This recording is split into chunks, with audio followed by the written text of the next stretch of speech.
প্রতি বছরের মতো এবছরও বিদ্রোহী কবি নজরুল ইসলামের জন্মজয়ন্তী উদযাপন করছে অগ্নিবীণা।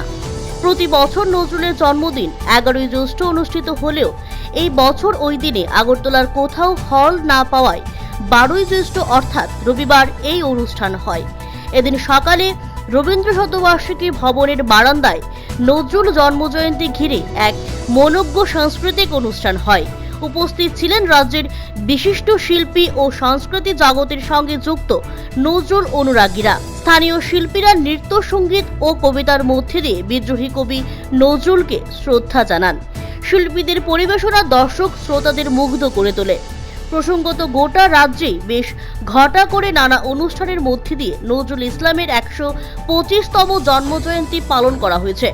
সরকারি বেসরকারি উদ্যোগে হয়েছে বিভিন্ন অনুষ্ঠান। আমরা আজ প্রভাতী অনুষ্ঠানে অগ্নিবীণা রয়েছি, সুদীপ্তদা রয়েছেন অগ্নিবীণার প্রেসিডেন্ট, আমি রয়েছি অগ্নিবীণার সেক্রেটারি। আমরা প্রতি বছর জন্মজয়ন্তী এবং আমাদের সামনের কবি নজরুল ইসলামের মৃত্যুদিন এই দুটোকে আমরা ঘটা করে করি। সারা বছর আমাদের যেহেতু 125তম জন্মদিন, আমাদের অনেক কর্মসূচি রয়েছে। এখন তেমন করে আমরা গুছিয়ে নিইনি, তারপর আমরা জানাবো সবাইকে।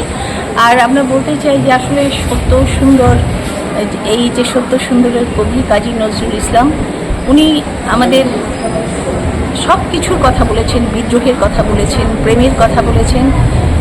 তাই আমাদের প্রতিদিনের চলার পথে আমাদের কবিকে চাই। আর শুধু জন্মদিন করেই আমরা শুধু জন্মদিন পালনই আমাদের মূল উদ্দেশ্য নয়। আমরা চাই যে কবির যে প্রমিত সুর বাণী সবার ঘরে ঘরে পৌঁছে দেওয়া, আরও যেন কবিকে নিয়ে সবাই ভাবতে শেখে। সেই জন্য আমাদের এই আয়োজন, এবং আমরা চাইব যে আপনারা সবাই অগ্নিবীণার সঙ্গে থাকবেন আমাদের আরও কর্মসূচি। CRI TV, channel for news and entertainment.